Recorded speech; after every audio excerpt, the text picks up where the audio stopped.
What up, everybody? Welcome back to another episode. A lot to talk about. Yeah, let's talk about from the standpoint of the Avengers, the kind of the rewrite of Avengers 5 and how this seems to be moving away from the Avengers. Yeah, so Fantastic Four seems, the rumor is this a rumor? Report, yeah. This is okay. Yeah. So this is a report that people are saying that the Fantastic Four are more central to Avengers Doomsday. When I read that, and Doctor Strange isn't in it. When I read that, I started thinking about, so why is this an Avengers movie again? The people behind this film seem to think that this Fantastic Four movie is fantastic, right? Is great. Hence, this report. And I know you said, or you think that is not going to happen. And I don't think so either, but if they're that good, and if they're that more central, and if this is more of a Fantastic Four versus Doom film, let's say Fantastic Four is a smash. Is there a problem with renaming this film? They've done it with other films, possibly early in this stage, but when is Doomsday supposed to come out? 2026, right? In theory. I think it's going to slip again, but yeah, sure. You have time to make that possible adjustment if Fantastic Four is that great, it brings in mad money. And they're more central to Avengers Doomsday. What are you doing to the, I guess, psyche of the audience? And them having them to believe that this is actually an Avengers movie because them showing up, they were in the movie Civil War for more than just a few minutes. Yeah. So if they show up for less than if they show up as cameos, can you really sell this to me as an Avengers movie? That's the question. Yeah, I mean, the difference is obviously Civil War is still a Captain America-centric story. Yes. The Avengers are linked by his sort of moral dilemma around the Accords and the conflict between him and Tony. I don't think they will, just from a marketing standpoint, because the word Avengers at the front of your movie carries big, with it.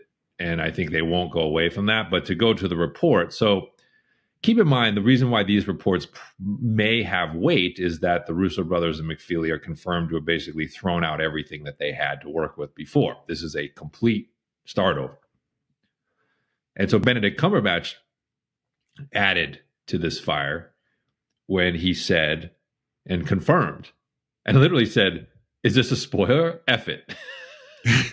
He said that in the interview and then said, I'm not in Doomsday because of the change in story, i.e., I was in Kang Dynasty.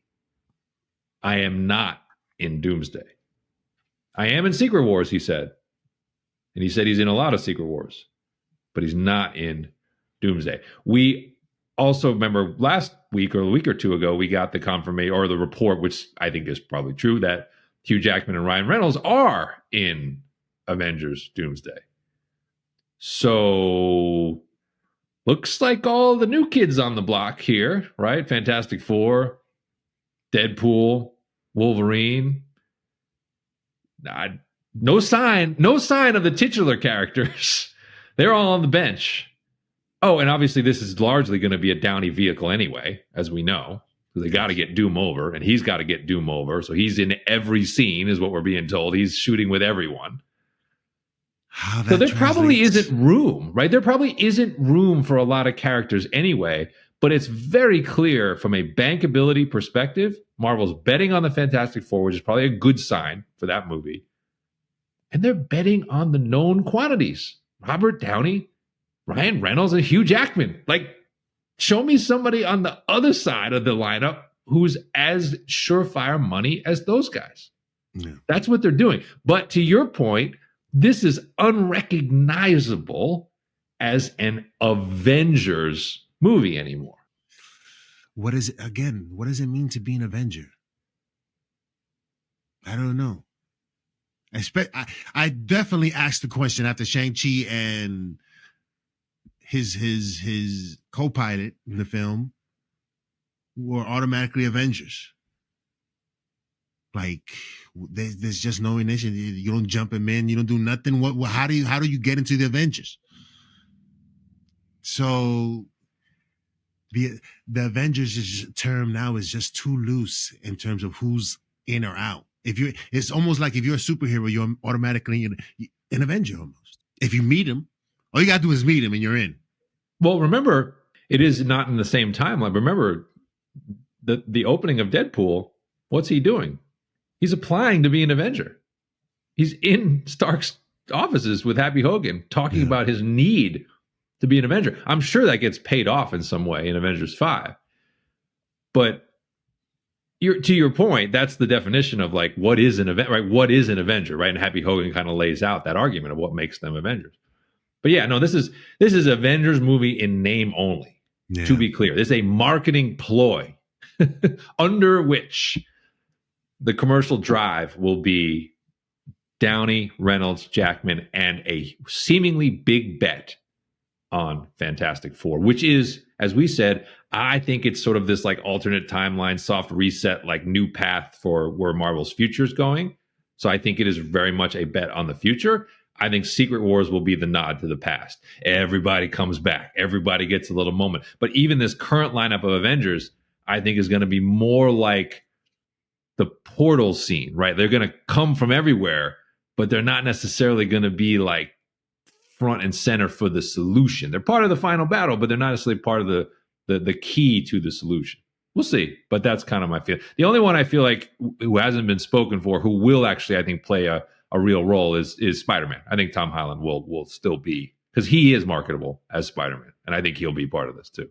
The final battle is gonna be similar to Ultron. Final battle, a bunch of Doom bots, mad Doom bots. Hopefully that's not the case. I'm just saying. Yeah, that gets a little repetitive, right? This is one of the complaints.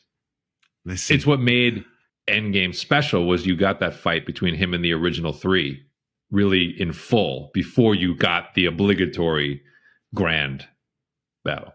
Yeah. Doctor Strange may show up as in a end credit scene, I would think, at the end of Doomsday.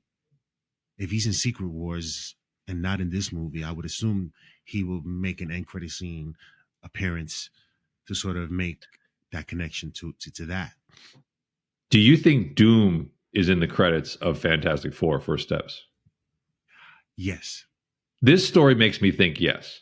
Yes. And I think we're going to see a fly, and that's Doom's... Why would it make sense? Yeah, that's what I'm saying. If we see them trying to... That's Doom. Hopefully they do that, because that would be dope. Followed by Miyagi, man who catch fly can do anything. Exactly. Imagine somebody trying to catch it with a chopstick. The thing trying to catch it, he's trying to... Oh, snap. So, casting rumors. Yeah, some confirmed, some not. But there was so many of these in the span of a week, I just figured let's make it its own topic and we can kind of react. What we like, what we don't like. This is in the category, I know you want to talk about this. I'll just tee this up for you. All right. Reports, strong reports, and I think there's probably real truth to this, that far from unretiring to do one movie and maybe a little Secret Wars and maybe a little Doomsday, yeah, I think the floodgates have opened. So the reports are that Disney and Hugh Jackman would like him to continue as Wolverine for another 10 years, including a trilogy of Deadpool and Wolverine movies.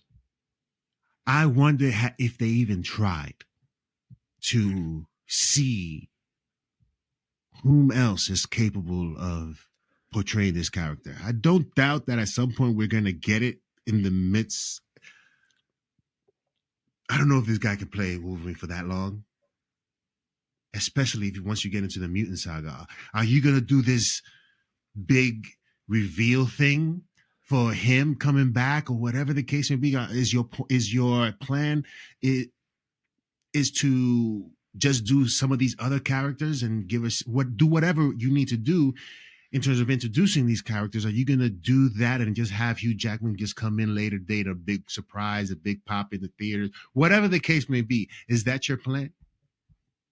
Instead of possibly giving the opportunity to show a new version, give us everything that we need to see with Wolverine that's different and better. Why can't it be better? Why is this the bar that we can't exceed? Why? Yeah, it's like saying Nicholson's the only person who could ever play the Joker. In retrospect, that's a ludicrous statement, as good as he was in getting nominated for an Oscar at the time. So they're not even trying, because this is all money driven. Now we get to it. Yeah. It's the last part of the report. To me, that's the one that matters. Next 10 years, including a trilogy of what? Deadpool and Wolverine films. So come on, people. Remember, he's even saying it in the movie. He's going to be playing this till he's 90. He's telling you what he's going to be talking to the studio about. And then his movie went and broke records. Yeah. And then Ryan Reynolds went in and said, this is how it's going to be.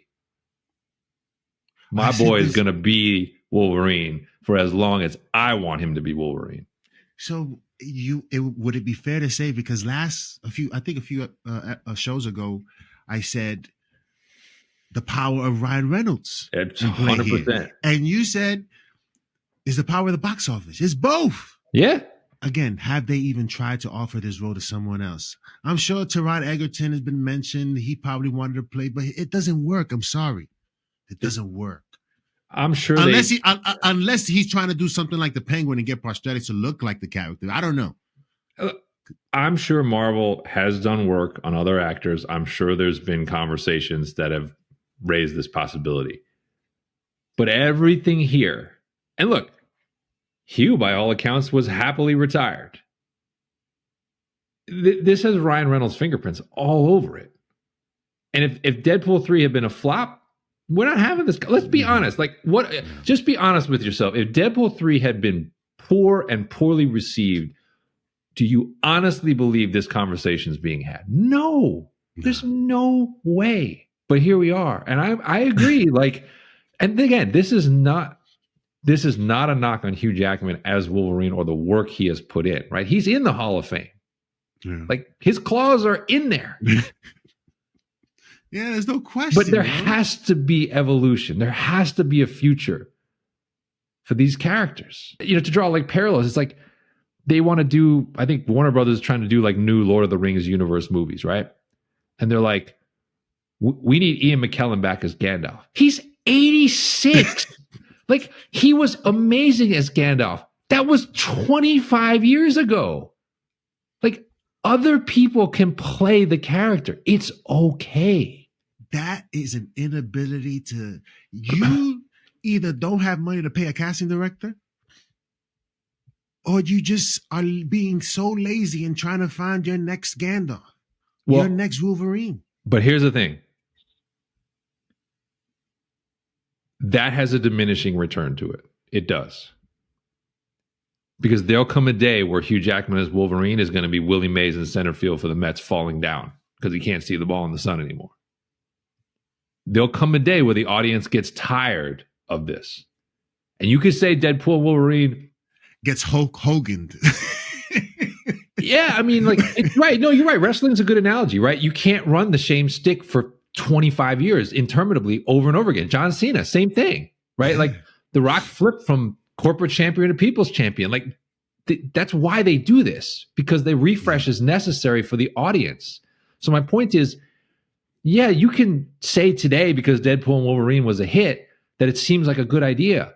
But I'm telling you, I don't think it's going to take that long. If you get into the mutant saga, and if Hugh Jackman is still there doing the same things, in the movie after movie, I think people are going to start to be like, all right, can I see somebody new? I think it's coming sooner than Disney realizes. If you want to do something in the Deadpool and Wolverine only world because the first one was such a huge hit, I get it.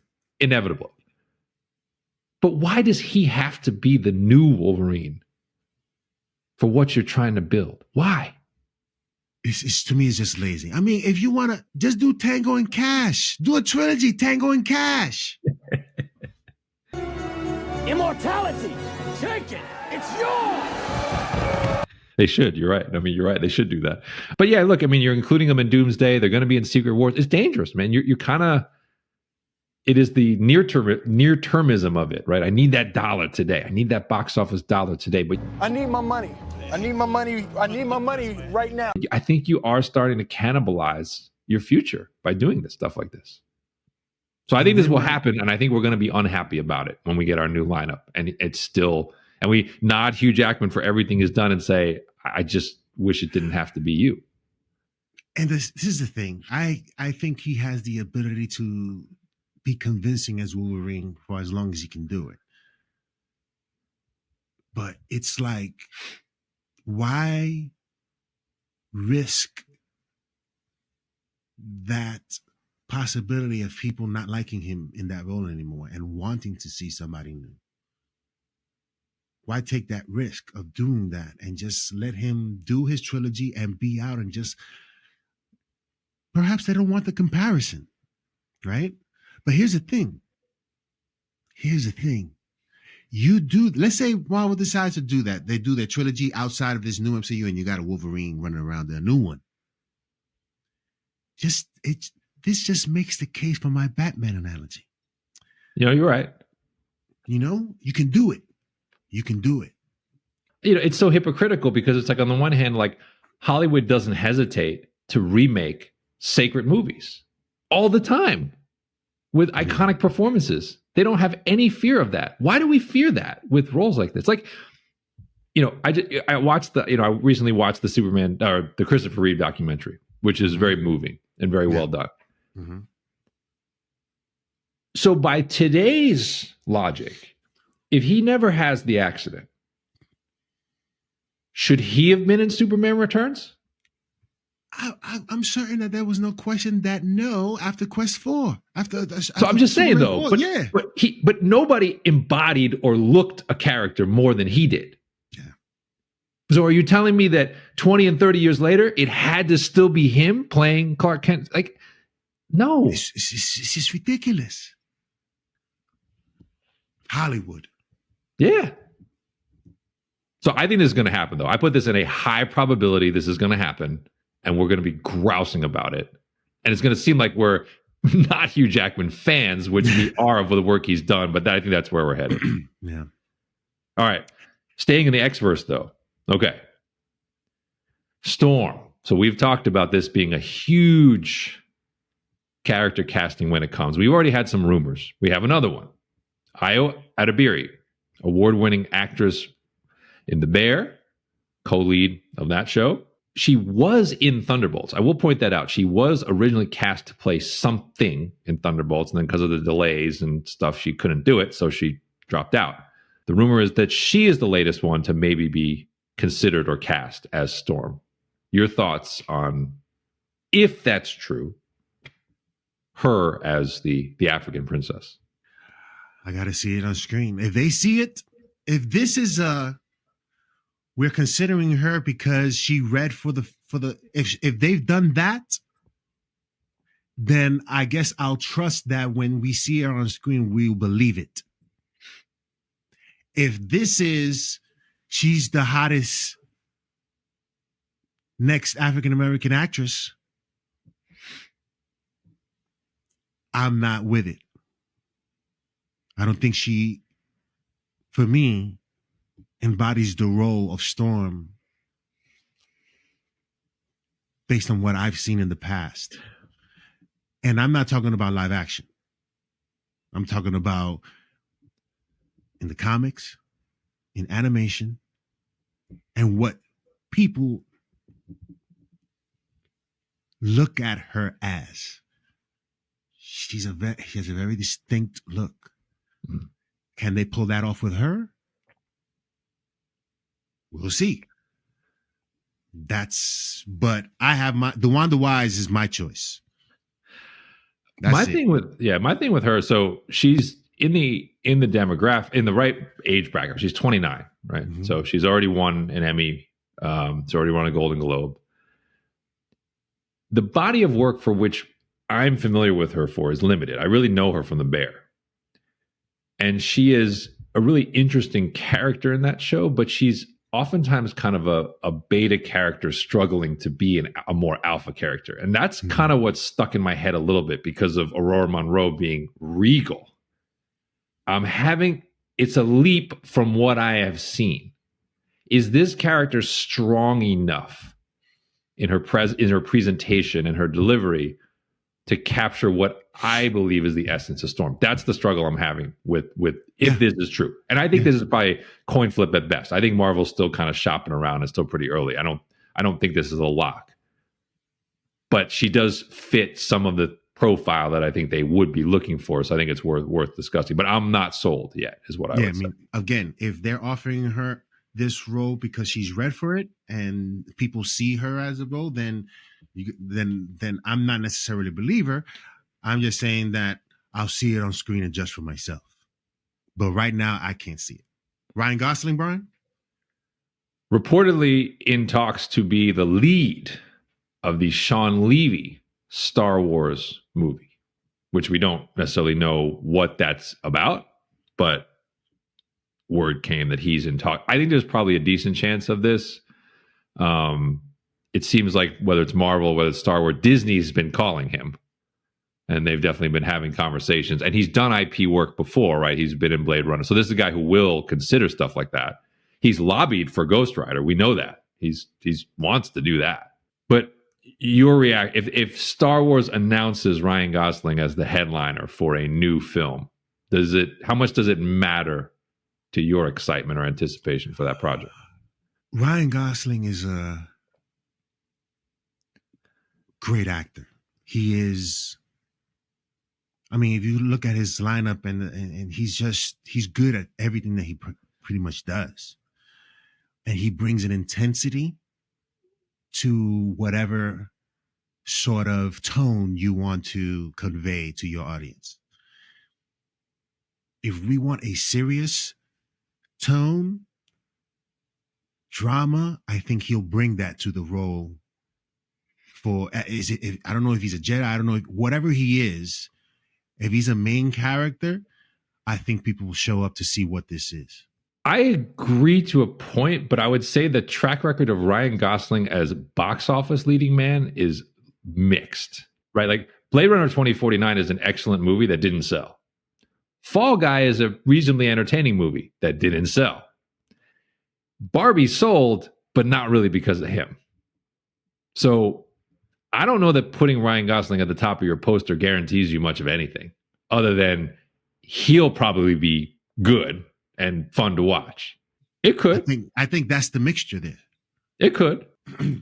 So it does feel like he is going to wind up doing something in one of these IPs just because there's so many rumors that attach him to these projects. Sooner or later, one will hit. But like I said, I don't know that it necessarily changes it heightens my anticipation for this project, which again, as with all Star Wars projects, you never know if they're even going to make it. We're not going to have much time. The latest Daisy Ridley, like new writer for her movie, like starting over, like whatever, like I don't know.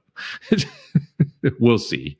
Yeah. But anyway, okay. So we had Ryan Gosling here. Now, confirmed casting, small one, but character-wise, interesting. So Lanterns has cast that guy. I guarantee if you've seen stuff, you would recognize the face. Ulrich Thompson. Mm-hmm. But it's not him that's the news. It's who he's playing. He's playing Sinestro. Yeah. So Sinestro's in the series. And apparently, judging from his IMDb, like you wouldn't hire this guy to be in the show for a minute. So what do you think about that? With Sinestro actually being part of season 1 or the lead of this show? It sort of makes me think about, again, how much of the Lanterns in uniform we'll see. And Sinestro is a very particularly different looking individual. Having him show up on Earth, interacting with whom, I don't know. What's that going to look like? Is he going to be in disguise like the leader in Cap 4? or what's his role going to be in if he's on Earth, looking how he looks. And this is a serious character. So it'll be interesting to see if they dedicate an episode to his past. The one thing I thought of was he could be in flashback because he's more connected to Hal than to John. Yes. So if they want to show the legacy of how Kyle Chandler becomes what Hal Jordan is intergalactically, that may be where he fits versus on Earth in the investigation of whatever they're doing. That would be a thought. Okay. But I was just kind of, it opened my eyes that he was going to be in the show. Like, given how grounded the show is, this is definitely taking you more, in my mind, towards space and toward effects and toward lantern work. So that's why I was curious that that this character is on the cast sheet. So yeah, interesting. Yeah, so that was interesting. All right, I like the choice. Last casting one, and it's the most lightning rod one. So light, emphasis on light. God. So yeah, there's. We had heard the John David Washington rumor for Black Panther and the T'Challa recast before. Although, interestingly, he doesn't necessarily totally fit with what I'm about to say next. But they said Marvel is talking in particular to and considering, quote, light-skinned Black actors to introduce as a reimagined T'Challa or Toussaint, his son. To which I think I just texted you, because that's what? I mean, again, it's like, if that is the case, I'm not even gonna.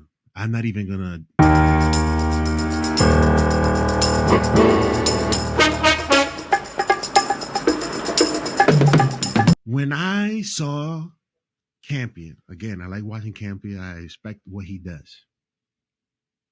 But him just mentioning Reggae, what's his name again? The guy from Reggae Jean Page. Yeah, he's a British actor from Bridgerton. Not understanding the problem with that is a problem for me. And it's going to be a problem in terms of what people are talking about. And not necessarily talking about the right things. But talking about something that we got to talk about this now. Oh, that's it. If they do this, that's going to be a problem. That's all I can say. As you said, we just saw a real kerfuffle about this with Aaron Pierre becoming Jon Stewart, which is far more defensible than this, which actually doesn't make sense, right? I mean, like, just if you think about if you're recasting T'Challa, introducing a grown-up version of his son, you know the lineage of those characters. Why would you limit yourself in this respect? I'm confused. I'm really confused when I saw this, and it makes me almost want to call it BS, but I'm like, is that where we are? That they don't think there's an option out there besides going a light route for this? I think there will be a hellstorm if they do it. And to your point, I think people will be beside themselves. Oh, yeah. And it will take over the narrative of this movie until, ultimately you get trailers and you get footage and maybe you can bring it back. But this feels like a great way for Disney to get itself behind the eight ball on a critical project for no reason out of the gate, if this is true.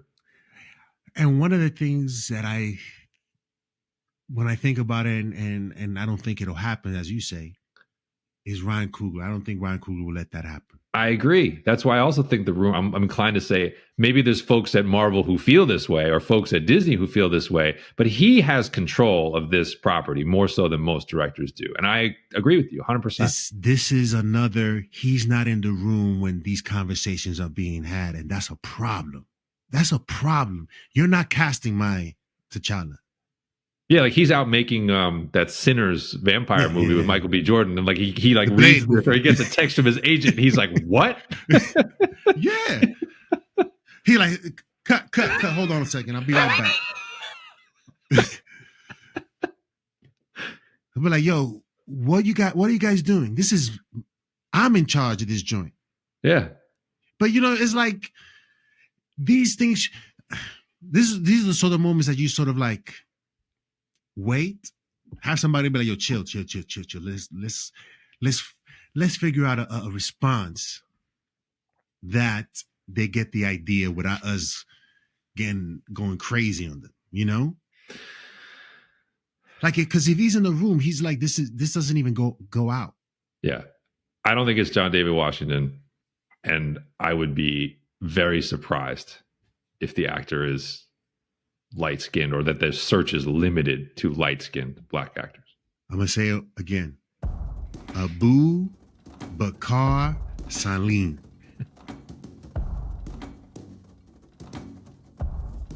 Beau Knows. My God. I gotta find the commercial music and put it in the background when we start this segment. What Beau a classic Knows. ad too. I forget some of the things. Remember some of the things they were like Beau Knows whatever? They had the whole list. Everything. It's unbelievable. Yeah.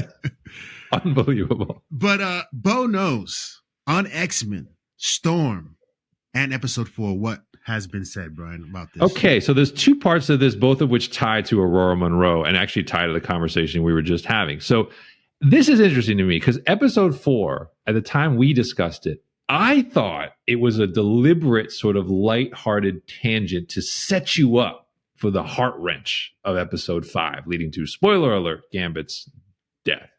Mm-hmm. But come to find out from Beau DeMayo, that was not the original intent. There was a different episode 4. But he claims that the original episode 4 was intended to focus much more on the relationship between Storm and Forge. And then they would move on to what we saw in episode 5. But he said, quote, X-Men 97 producers stole the episode away and gave it to an editor on What If to redo it to her, that's a Victoria D'Alonzo reference, her vision, which coincidentally eviscerated about 1/3 of Storm's story and split episode 4 into 2 separate pieces, end quote.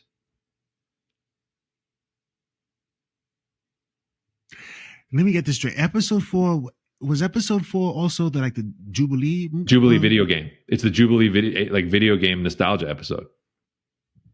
And that episode, people don't see.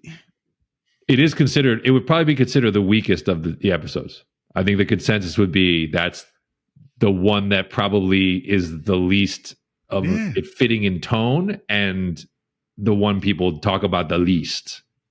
You can't help, for me, Brian, and for me, my perspective, you can't help but people not wanting to show that sort of relationship and diminishing, putting it behind an episode that most people didn't like to even notice it.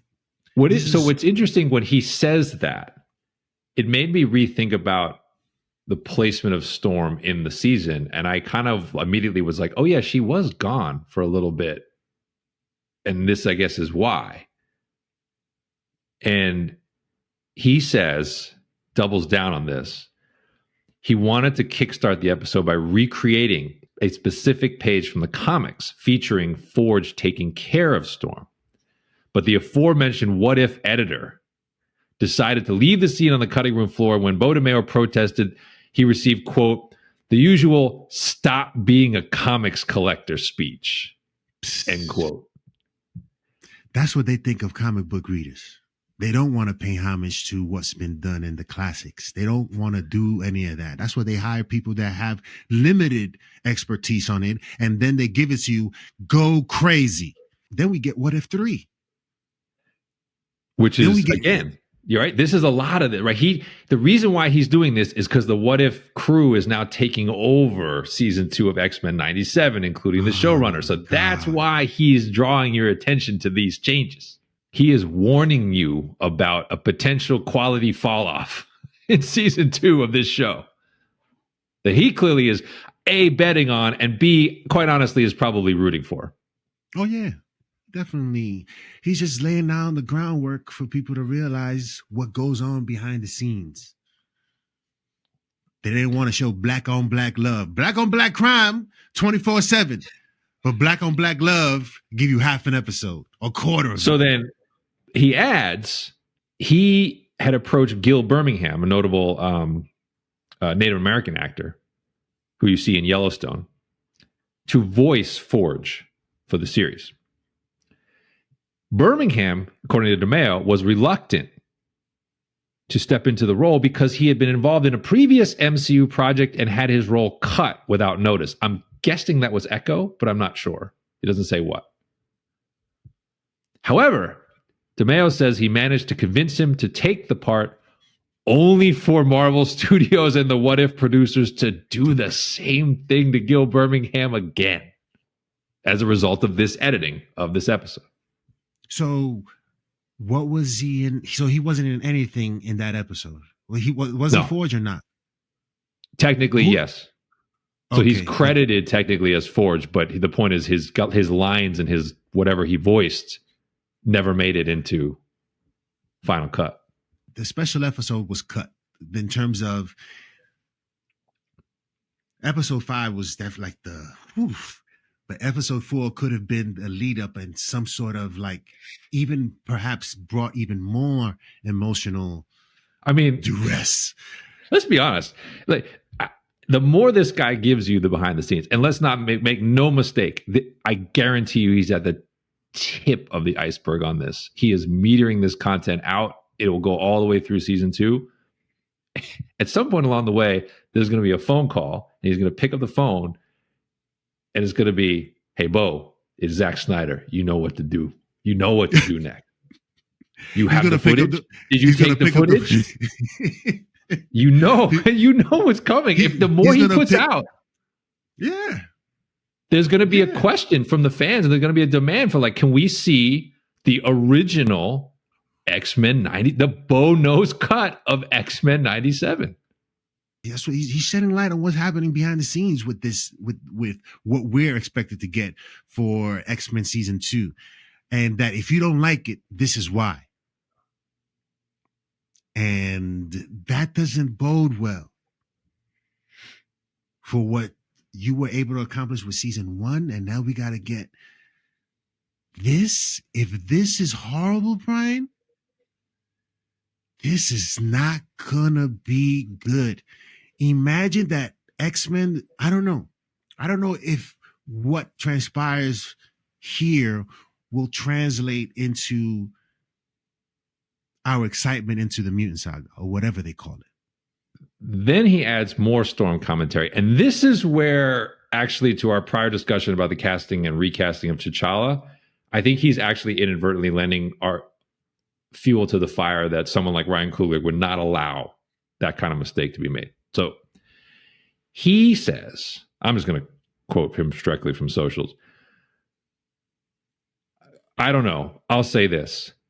They wanted to recast Storm for X-Men 97, meaning Allison Seeley Smith, who voiced Aurora Monroe in the X-Men, the animated series from the 90s. That's what he's saying, recast her. Mm-hmm. It was odd hearing a table of white Marvel executives tell me and the other black crew members that we were wrong because she, meaning Seeley Smith, didn't sound, quote, African enough, whatever that means. So we went with their pick, meaning they changed her out. Then they realized we were right, and they forced the team to break their backs re-recording half of the season with the OG Storm. This is the frustrating part. When this is having actually no voice when you're in the room. Even if you're in the room, you have no voice. To be trusted enough to give their vision of what this, because you hired me for this. This is what you hired me for. We're the experts in this. You are just providing me the resources to make it happen. That's what you are. Yeah. Let's not get it twisted. You hired me for a job, and this is what I'm doing. Don't tell me what you want to see on TV. Nah, because that's not your expertise. Your expertise is to help me make it. That's it. You want to, sure. But at the end of the day, I have final say of what this is going to look like. And if it doesn't work out, thank you for giving me the opportunity. You want to fire me? Go ahead. but at least I did it my way. And that's a chance, because when you do it your way, this is what happens, because you don't know. Yeah. You don't know. You're not Beau Knows. You don't know. This is why you get me. I mean, it's definitely implying a lot of the through line in this is it's implying as good as this show was, he certainly believes it could have and should have been better. And obviously, he is, granted, a biased commentator here for very obvious reasons, but he is definitely suggesting there's real risk to what's about to happen in future seasons of this. And your word of Disneyfication, I think, is going to really be top of vocabulary if this starts to follow what If season 3 became, given it's the same people in charge. So, but this goes to the point of like, okay, they're saying that on the one hand, Storm is not, quote, African enough, if you believe this. But on the other hand, in recasting T'Challa, they're seemingly going the opposite direction. That's where I'm kind of like, one of those can't really be true, right? They're both kind of the same argument. So anyway, but amazing. I mean, look, again, we're going to keep giving airtime from the creatives. We don't know the legal stuff, but I mean, this is pretty surreal behind the scenes content that Beau DeMayo is putting out on almost weekly basis that I expect will continue, if not increase, into season 2 of X-Men 97. And lastly, Armor Wars, Brian. Being overhauled? Armor Wars? Again, emphasis. What the hell are we doing here, Harry? Let me be honest. Because this is what the show is about, is being honest about what people feel. Because I have conversations, you have conversations, you read articles, and the sentiment is the only people that seem to care about it is you. No one cares about this title or these characters. No one cares. You want to redeem yourself after what you did with Secret Invasion? This is not how you do it. What you did to Secret Invasion, there is no redemption. I'm sorry. No. You want to redo? You want to attempt at redeeming that? You do it after the reset, but you don't do it now, because what you did was garbage. I'm sorry, because that's the truth. Nobody liked it. Nobody liked it. And you're sitting here overhauling Armor Wars, and all I think about is you're putting all this effort into something that no one cares about, and Blade is sitting right there. How does that make you feel, Mahershala Ali? You have to feel something, because they're putting resources into a storyline that no one cares about. Why they're doing it? I don't know. Maybe they want to. I don't know why they're doing it. It's just, I don't want to speculate on why they're doing it. But they surely are not thinking about you and the Blade character.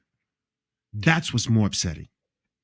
So a couple of points on this latest report.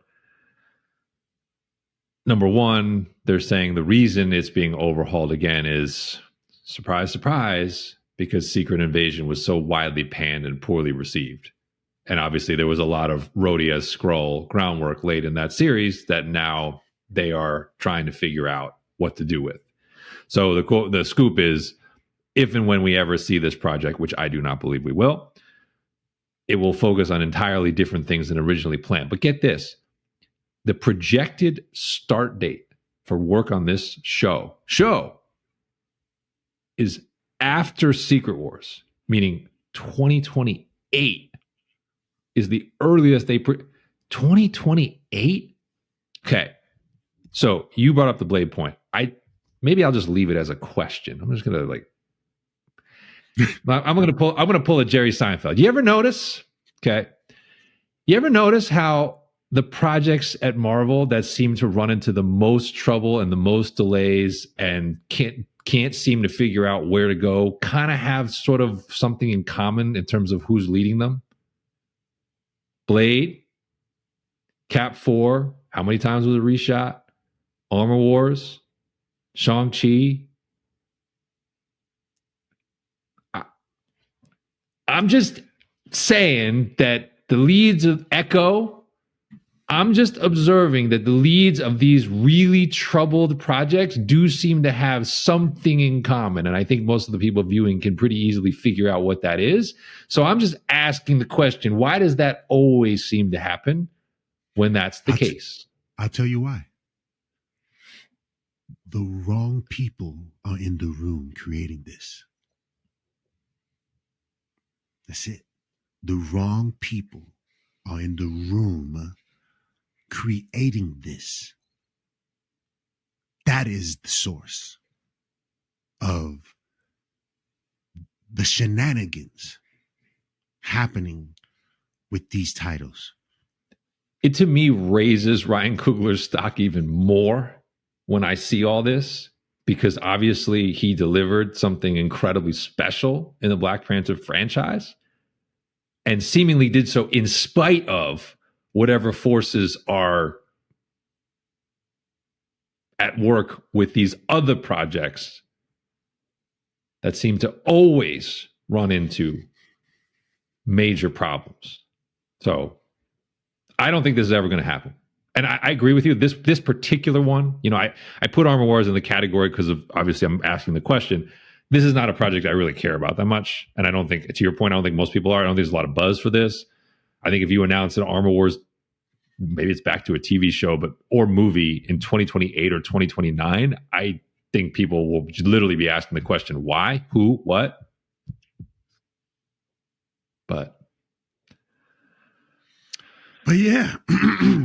On that note, it's like the MCU is just so far down on my list because of what they've done with certain characters, particularly some of these characters that we've talked about it, and even more specifically, the Hulk. What they've done to the Hulk. Plenty of time to talk anti-Hulk or talk about Hulk in a couple weeks when Red Hulk is coming. So we're going to have plenty of reason to have Hulk discussion in a few weeks. You know what was the dopest thing about What If? That first episode. Not the Godzilla. It was the Godzilla episode, but the beginning. When they did the old characters from back in the day and they had them as Avengers. The Hulk from the 80s or early 90s. Yeah. I forget. They had those characters. That was the dopest part that when I saw that, I was like, yo, this is fantastic. But then we got Godzilla, Hulk, and all these other Voltron, and you're like, yo, really, yo? That was crazy. When I saw that, I'm like, yo, what am I watching? Last thing, Brian, before we go, did you get a chance to see the Spider-Man trailer, the new one that they put out? This show comes out this week, so I think, and the buzz is really good. Really good. People are like, action's incredible, voice acting is really good, it looks great. People are like, this is like true Spider-Man. Like, I know people were a little bit mixed on the first trailer. I'm excited. Yeah. Cautiously optimistic. I was watching it and my son was glued to the screen. And I saw Emergency Awesome, and he was just breaking it down as to who some of the characters that we'll see and some of the takes. And I'm all in to see what this is going to be and look like. Obviously, we know what it sort of looks like, but the fact that they went there is also interesting, and I can't wait. When is it supposed to come out? January 29th. This week. So yeah, let us know in the comment section below what you guys think of everything that we've talked about. We talked about a lot, but there seems to be, I don't know what the decline would be, obviously in terms of quality and storytelling. And it's not because they're not trying, it's because they don't know what they're dealing with. They don't know what they have in their hands and the right approach for this, because they don't have the experiences that some of these characters have experienced, and they don't know how to really tell that story. And instead, they give us whatever else. doesn't really connect with any of us. So yeah, let us know in the comment section below what you guys think, and we'll see you next time on the NerdGen Report. The show goes on!